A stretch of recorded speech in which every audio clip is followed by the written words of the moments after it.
Now let's look at the signs of sine, cosine, and tangent. Now, remember, sine, cosine, and tangent are all based upon the idea of Sohcahtoa. So let's start with an angle in standard position, less than 90 degrees. Let's call that theta. And if we were to draw a right triangle, then this becomes the opposite, this becomes the hypotenuse, and this is the adjacent. So then we can define sine, cosine, and tangent from there. Sine of theta, of course, opposite over hypotenuse. Cosine of theta, adjacent over hypotenuse. Tan of theta is opposite over adjacent. And that's fine, but let's think about it a little more carefully, and let's think about in terms of a Cartesian plane.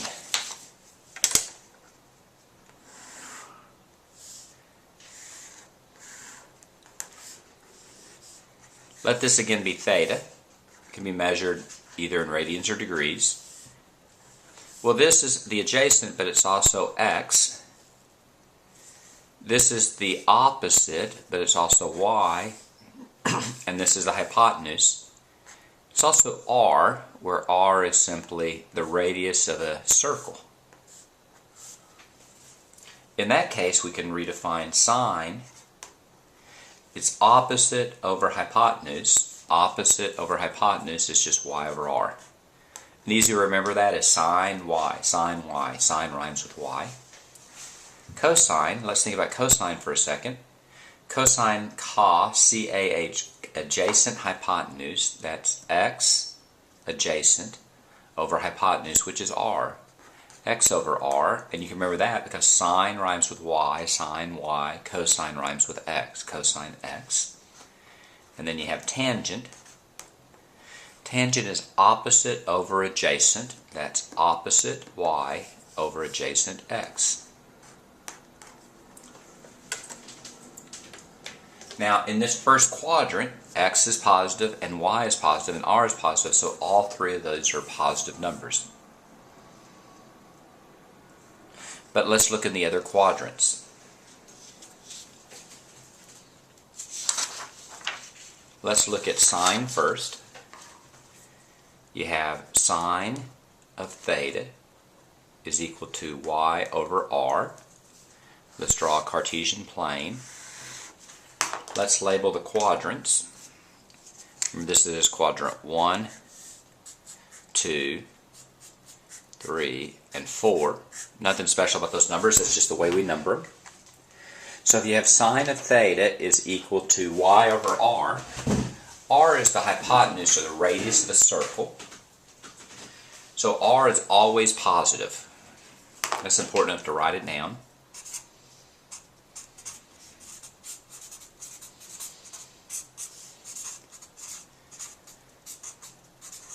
So since sine is y over r, and r is always positive, then sine is positive when y is positive.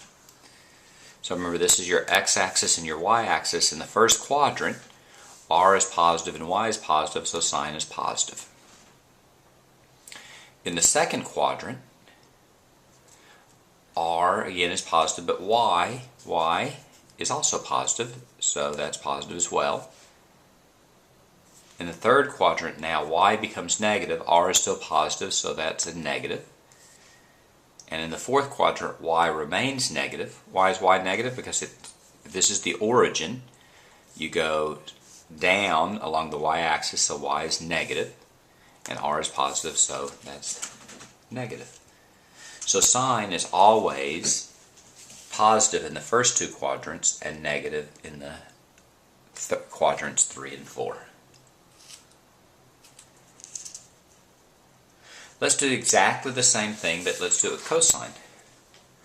Remember, cosine of theta is x over r. R is always positive.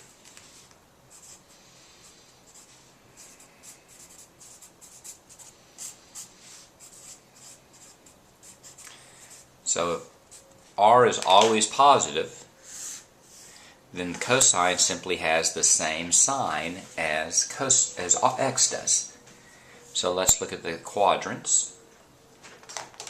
If this is quadrant 1, 2, 3, and 4, in this quadrant, x is positive, right? This is the x-axis, y-axis. In this direction, you're going to x is going in a positive direction, and r is always positive, so that's positive. In this quadrant, quadrant number 2, x is negative, but r is still positive, so a negative over positive is a negative. Quadrant 3, x remains negative, right? Because you're starting here and you're going in the negative direction, but r is positive. And in this fourth quadrant, x now is positive and r is positive, so you have quadrant 1 and 4, cosine is positive and cosine is negative in quadrants 2 and 3.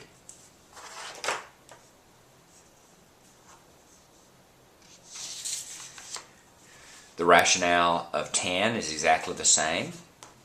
Tan of theta is y over x. Let's make sure that we did that right.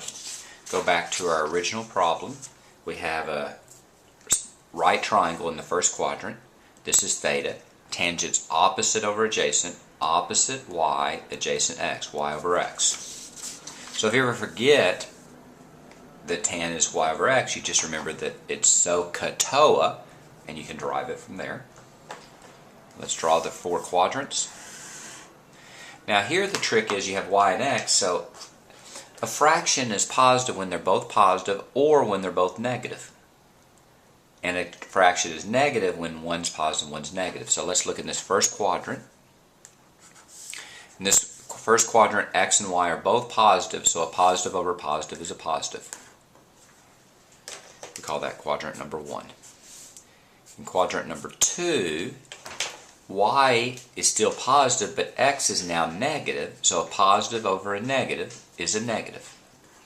So tan is negative in quadrant number 2. Quadrant number 3, y is negative, but x is also negative, and when you have a fraction, a negative over a negative is equal to a positive. So this quadrant's a positive. And in the fourth quadrant, you have y is now negative, just like it was before, but x has turned positive, so a negative over a positive is going to be a negative. And that's what tan looks like. So although you can derive each one of these, it's probably worthwhile to memorize this. Let's draw sine, cosine, and tangent. And draw 3 Cartesian planes. And just remember which is which. Sine, they're all positive in the first quadrant, all of them. Sine is positive. Sine is y. Remember, sine. Sine rhymes with y, so it's y over r, so it's positive when r is it's positive when y is positive because r is always positive. So that's positive, positive, negative, negative.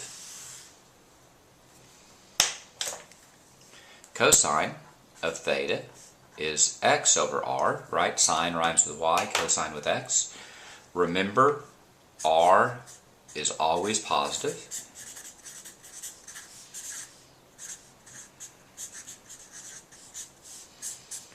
You can think about that. You can remember that because r is the radius of a circle, and the radius of a circle is always positive.